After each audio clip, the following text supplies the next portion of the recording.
направа е брутална.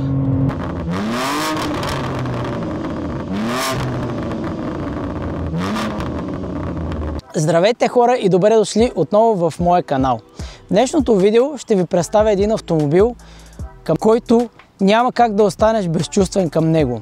Или много те кефи, или въобще не те кефи. Автомобил, който може да те изкара на писта и в същото време може да закара детето ти до детската градина. А днес този екземпляр според мен е един от най-красивите екземпляри в България. Това е една от тестовите коли на Haimos Racing и днес ще ви я покажа.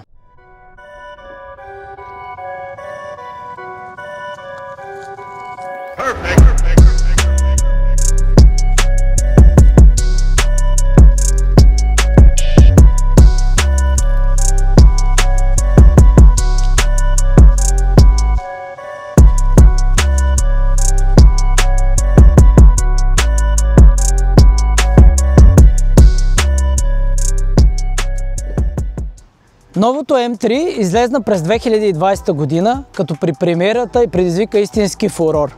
Всички бяхме шокирани, най-вече от начина, по който изглежда ето тази голяма решетка. Тази в случая не е сток, но малко по-късно за нея. За щастие, новата M3 идва в различни версии. Имаме G80 седан, имаме G81 комби, което доста на по-късен етап излезна и е само в Competition вариант. Имаме G82, G83 кабрио, като G82 е купе. Различните мощности. Първото G80 или първата M3, M4 излезна ръчка само назадно и с мощност от 480 коня. След това последва Competition, като тук имаме голямо разнообразие от скоростни кутии и от задвижване. Можем да вземем ръчна скоростна кутия с задно задвижване, можем да вземем автоматична скоростна кутия с задно задвижване и революционния MX Drive, който беше първоначално вграден в F90 M5. Интересното при тази система е, че можеш с един клик разстояние да прехвърлиш колата изцяло на задно предаване и да се кефиш. След Competition имаме една по-специална версия, която е CS версия. Тя е с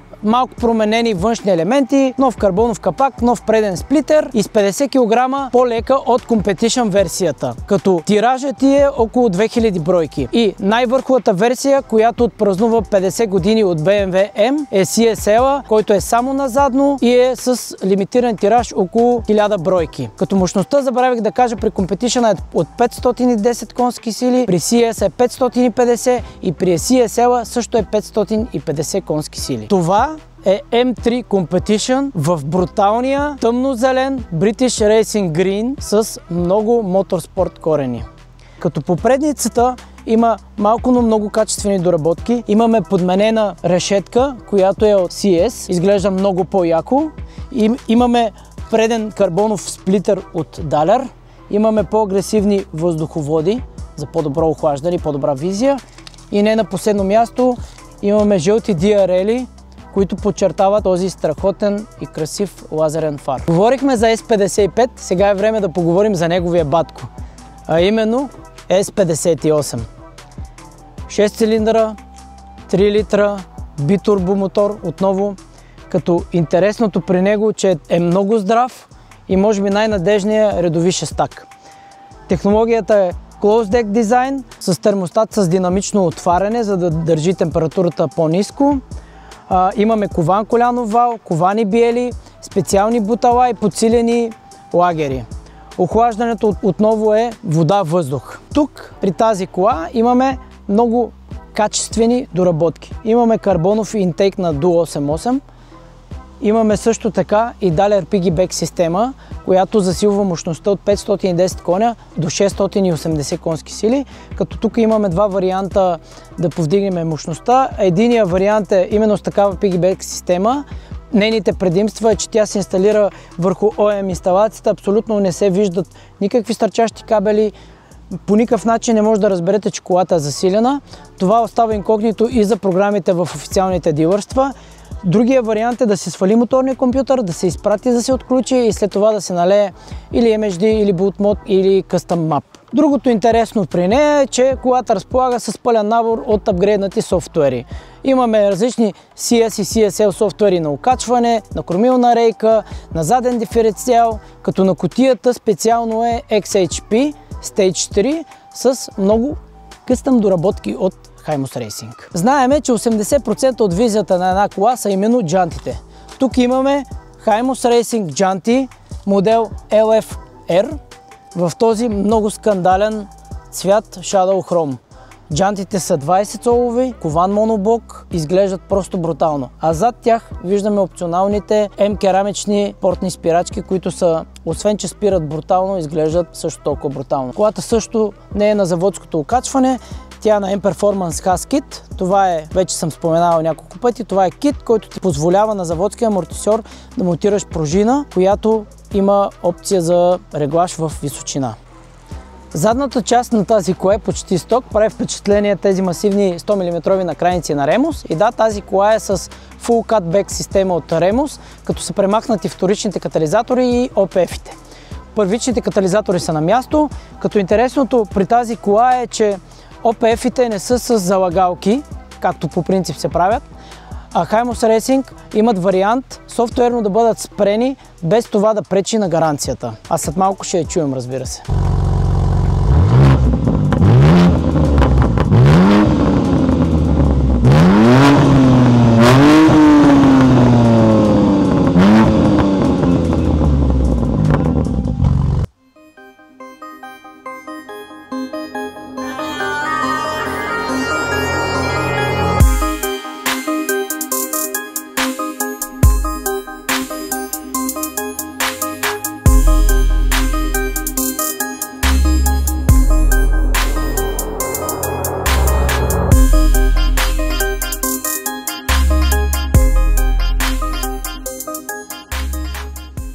Отваряш вратата и всичко светва. И буквално, и преносно. Тази кола е с оранжев интериор в Extended Leather изпълнение, което означава, че освен кожа по самите седалки, имаме кожа и на подлакътника, и по вратите, и по таблото. Но няма да крия най-любимата част от този интериор са седалките. Те са истинско произведение на изкуството от карбон, кожа и алкантара. И най-интересното е, че спестяват 10 кг от нормалните седалки. В същото време са супер комфортни, супер удобни, а те гушкат като се едно си в DTM кола. Другото готино нещо точно при този екземпляр е именно този алкантара волан, който е фейсов. Той е ретрофитнат от хората в Hymus Racing и просто допълва интериора скандално. Любимия ми интериор ever. Да поговорим малко за технологии. iDrive 8. Голям извит дисплей. Това е най-новото поколение мултимедия от BMW. Всичко е дигитално, всичко е на един слайп разстояние и всичко става бързо и лесно.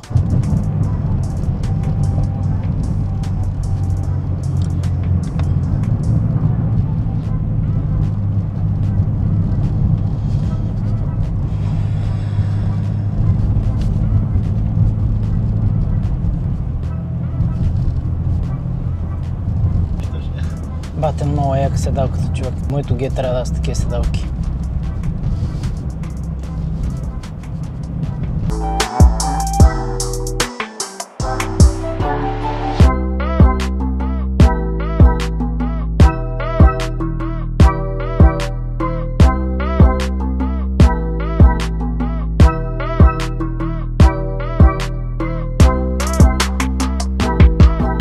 Няма да си кривя душата, много ми харесва колата.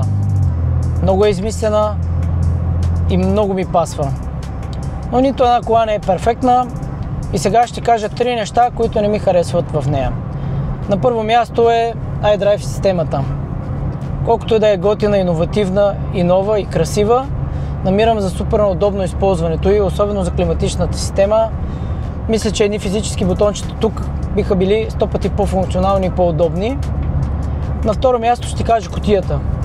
Феноменална кутия, бърза, комфортна, прави всичко, но просто няма усещането от детството. На трето място, защото все пак трябва да кажа 3 неща, ще сложа килограмите. От BMW са се постарали тази кола, въобще не се усеща тежка, да се усеща супер директна и все едно караме 500 кг кола, но физиката си е физика и тя не може да бъде пренебрегната.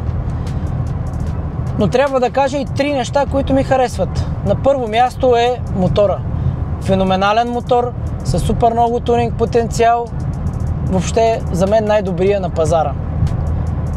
На второ място слагам MX Drive системата, при която когато искаш имаш цялото сцепление на света, а когато искаш можеш да се парзаля само на един клик разстояние. И на трето място колата като пакет. Страхотен all-arounder, с който можеш да отидеш на писта, можеш да караш и всеки ден и това адски много ми харесва.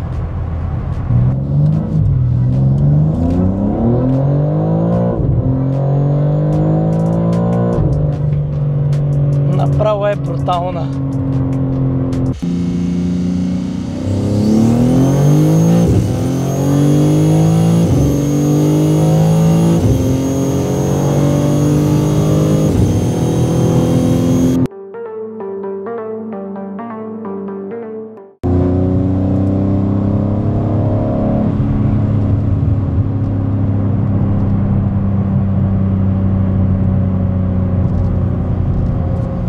Какво да кажа? Феноменална кола. Виждам се в такава за бъдеще.